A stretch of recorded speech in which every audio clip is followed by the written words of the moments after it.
Hey guys. Hey guys. Hey guys. Hey guys. Hi guys. Hi. Hello. Hi guys. Hey. Hey guys. Hi, guys. Hey guys. Well, nice to see you. Hi. Hi. Hi. Hi. Hi. Hi. It's been another year. Wow. Yeah. At the end of every year, we get together and discuss with our friends. Happy New Year.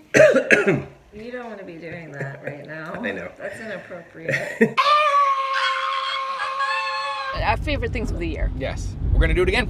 Woo! Our favorite movie, TV show, book, podcast, game, and music. It doesn't have to have come out this year. It just has to have been our first experience with it this year. I look forward to doing this in person again one day. Yeah. What was your favorite series of the year? Ted Lasso. The humor is pitch perfect. It felt really nice to be with a protagonist who's so optimistic. Yeah. It just was so refreshing. And Ted Lasso is my favorite comedy series of the year, but my favorite series of the year, Midnight Mass.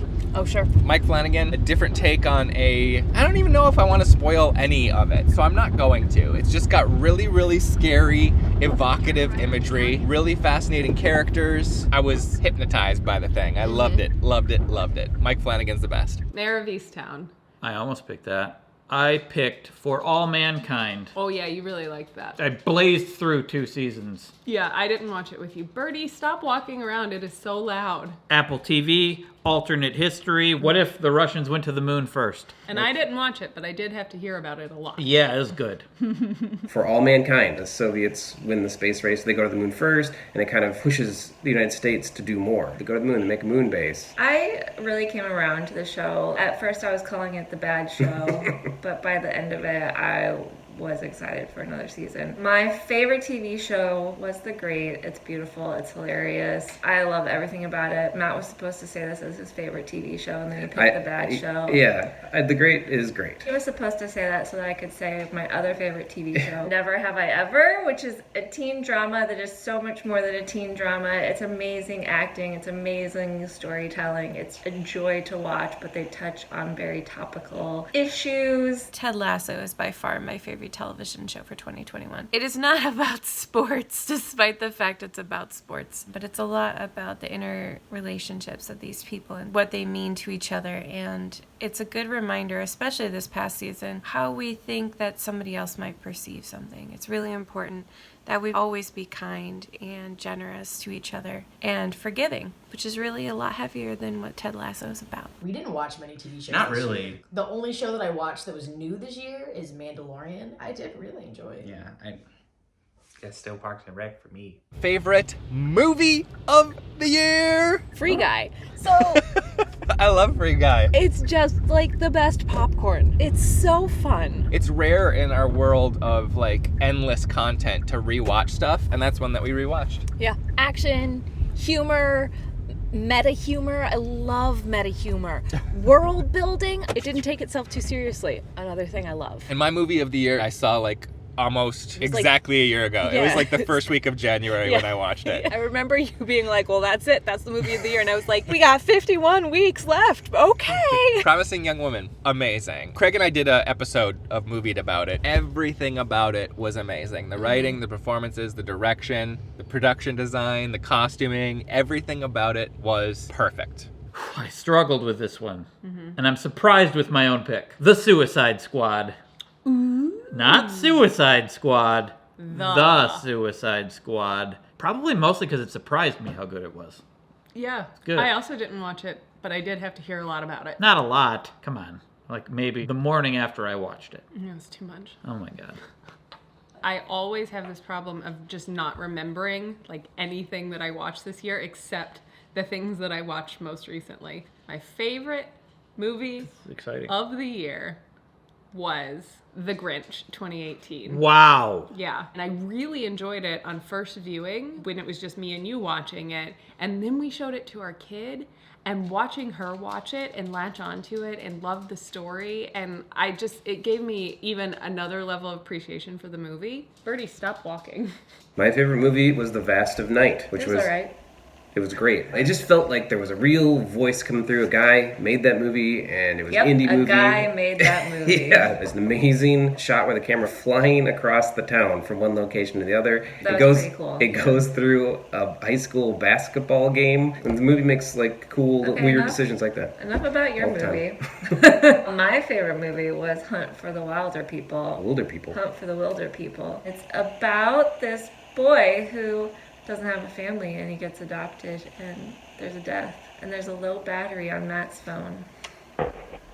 Goodbye, low battery. Okay. Watch it. It's great. The Hunt, and it's really actually quite ironic because I hated it when I first watched it. Some of it seemed pretty obvious, but with Jake's insistence, I gave it a second rewatch and really loved the subtlety of some of the things that happened in that movie. Especially if you've had like a frustrating year, it's a funny and a little explosive movie to watch. Maybe you'd be able to get out some of the frustrations that you've probably experienced this last year. I think we could answer at the same time. Yeah. Air Bud 2. The Golden Receiver. Yes, to watch through 3 franchises. Yeah. We did Friday the 13th, Halloween, and then just went straight to Air Bud. Yeah. We've watched 3 of the Air Bud movies so far. They're incredible. Yeah. They're Mhm. so good. So much Yeah. better than you would think. The Golden Receiver is the best one. Yeah. So far. Pun-wise and movie-wise. Yeah. Isn't it as funny to watch him play soccer? Because, like, he's got double the amount of legs, so Yeah. like, he's kind of at an advantage there. But him playing football, Pretty OP. yeah. Favorite book? Oh, Mexican Gothic by Sylvia Moreno Garcia, I'm pretty sure her name is.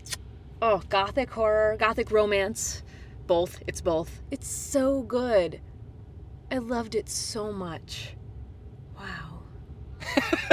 You should read it. My Heart is a Chainsaw by Stephen Graham Jones. It's a slasher book about a girl who loves slashers and thinks a slasher's happening in her town. He's such a good storyteller. She's a great protagonist, and it was super emotional too, which I appreciate a lot. Pillars of the Earth by Ken Follett. This is a book that my mom read like 15 years ago, and she was like, this book is amazing. And I was like, sure, whatever, Mom. Then I picked up a secondhand copy of it like a decade ago, and I dragged it around. We got rid of like all our books, but I kept this one because I was like, my mom said it was good. And I read it, and oh my God, it's so good. I'm like 200 pages in. It is very good, but Project Hail Mary is the best book that I've read this year. Well, only because you didn't finish Pillars of the Earth. Okay. Andy Weir, guy who wrote The Martian, his newest book, it's really good. I didn't read any books. I read books, but there were books I already read, and I didn't finish them. I would just pick them up and sort of like start reading them and put them down. It's really embarrassing. I just read children's books to my child. A favorite of this year was P for Pterodactyl, which I think is fun for adults and kids alike. It's all about the strangeness of Eccentricities? language. An Indigenous People's History for the United States by Roxanne Dunbar Ortiz. It talks a lot about the land treaties that lost them their land and the atrocities that affected them. It's a really important book, and it's extremely well written for any age. Not any age, I apologize. It's more like teen and above. Didn't read any books. Didn't read anything.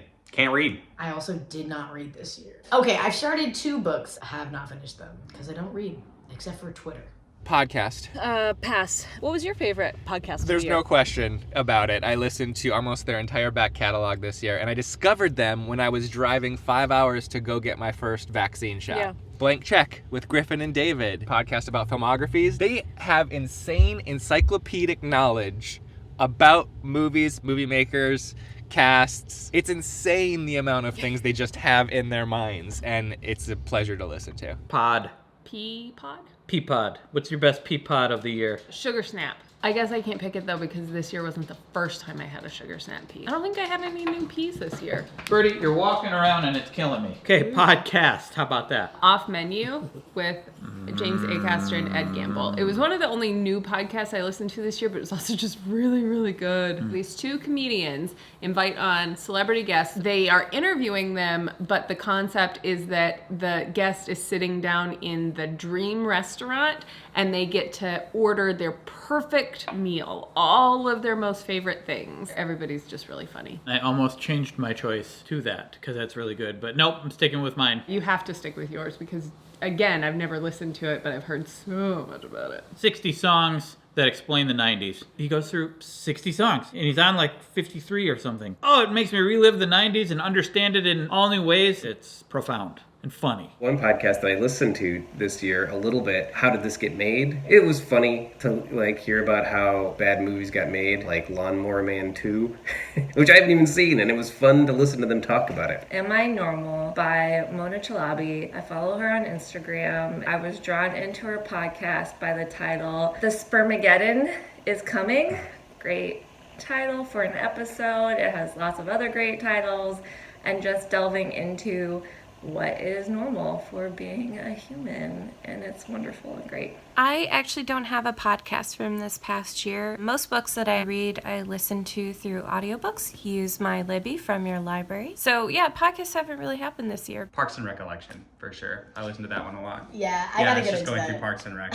I'm gonna wait until they get into the ones where Chris is actually in it, Mm-hmm. and then I'm gonna binge them. It's still really fun. As far as podcasts, for me, I just listen to scary stories on YouTube. Yeah. I have 2 minutes Okay. before I can check in. So, game. Okay, so it's a little bit of a cheat. We have played a version of this game before, just not the version we ended up with, but it's by far the game we spent the most time with in 2021. It's like we changed our approach to the game this year. So my favorite game of the year is called Cocktail Chess. We make a fancy cocktail and play a game or two of chess. Inspired by Queen's Gambit last year, we played so much chess that Rob bought a board for us. You didn't have to do that, man. Deal with it.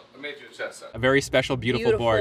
Handcrafted wooden chessboard. It's absolutely gorgeous. What's your favorite game of the year? Oh, cocktail chess. I technically knew the rules to chess before 2021, but I don't think I've really played it. Like, not really. This year, I started to, play chess. Yeah, and it's super fun. Yeah. Especially if you listen to Queen's Gambit-y soundtrackiness. We had several playlists that were like 50s and 60s tunes. Yeah. Did we play the Devil game on Jackbox the first time this year, or was that last year?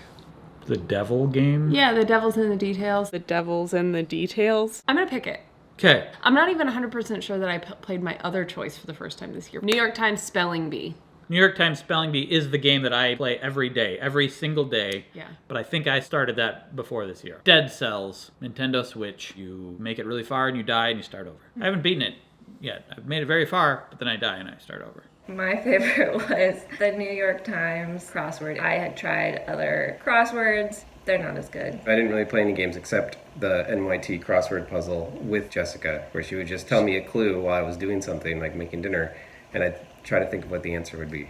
And so you didn't even look at the crossword. Thank you for your service. You're welcome. I've been playing Paper Mario on Switch. Ended up borrowing it from the library. It's been really fun. I've enjoyed it. I'm officially stuck on one part where you're shooting a gun and from a floating boat. So that's my favorite game of 2021. This is my favorite one to answer. What is your favorite game of 2021? Oh, Ocarina of Time I played. That. That was probably my main game of this year. That was new. My favorite game, I think, was It Takes Two, which won Game of the Year, so that makes sense. It's an incredible game, and it's a co-op. It's these two parents who turn into dolls. They're trying to get back to their human form so they can talk to their daughter about their divorce, and they have to work together to become humans again. And the mechanics are amazing. The story is great. It tugs at your heartstrings. It's just all chef's kiss. It's an incredible game. Had to pause so I could get boosted. Side effects include extreme gladness. Last up, music. It's a playlist that I called Fall of 2021. Very exciting name. I changed my approach to getting new music this year. Just started taking recommendations from people's Instagram stories. I'm hearing new music. I love it. It's a Spotify playlist. We'll link that in the description too. It's a really good one. Yeah, the algorithm is people that I follow on Instagram, but it's a human-made algorithm as opposed to a machine algorithm, and I prefer it. My favorite music of the year is super basic. It's a song by, I think, The Weeknd. Oh yeah. Save Your Cheers for Another Day. Every time it came on the radio, it made me so happy and boppy. That's a great song. I don't like the remix with Ariana Grande quite as much because that one knows it's a hit, and the first one just thought it was a really good song. Yeah. Wet Leg, Chaise Longue. It's a great song, and that was actually on my list as my number one until my mom just introduced me to this band called Rainbow Kitten Surprise. Their music does not sound like the name of the band would lead you to think their music would sound. It makes me feel so good. And I also, it just feels really important to me because I just like bonding with my mom over music. So it's just doubly wonderful. On the chaise long, on the chaise long, on the chaise long, all day long, on the chaise long. Yep. Excuse me. What? Excuse me. What? Would you like us to assign someone to worry your mother? It's a good song. You gotta listen to it. My favorite album of the year is Hey What by Low. Of all these people out there just making bad music, and Low, finally somebody had to do it. They went out and they made good music. It's about time. And I recently discovered the station on Pandora called Lo-Fi Chill Radio, and it's great for a dinner party. It's great for just working. It's great for, anything. My favorite song of 2021 is Black Hole by Griff. I usually listen to a shuffle playlist of a lot of different songs, and this one just happens to actually be on a workout playlist. It's just called Workout. It has a person doing sit-ups on a medicine ball, but the song is really dark. It's been a hard year. Listening to Black Hole, the lyrics, the melody, the way that the song moves is really great to work out to, but the more that I've listened to it over and over again, it's motivating and it's therapeutic at the same time, and I've really just enjoyed listening to it on repeat. I think it's just been a difficult year for most people, like it has been for me. I think the new Knocked Loose EP I've listened to a lot. It's called A Tear in the Fabric of Life, and it's the heaviest music ever. It's 6 songs, which I think is perfect for that style of music. Concept album, so it all tells one story, which is really dark. Really got me this year. It's really good. 2 favorite songs in 2021. Olivia Rodrigo, Good For Me, or Good For You. It's so great. Good For Me is the Ike one. Yeah, Good For Me is the song that I can't Yeah, remember. And then Bookmobile Yeah. is the best song ever created. Yeah, we did it, Andrew. Legitimately. We did it! Happy New Year! Happy New Year! Happy New Year! I hope next year is even better. I hope it's considerably better. I hope everybody's doing well. I hope everybody's safe and sound. Yep. And I hope this year goes as I planned, because I'm going to make a movie.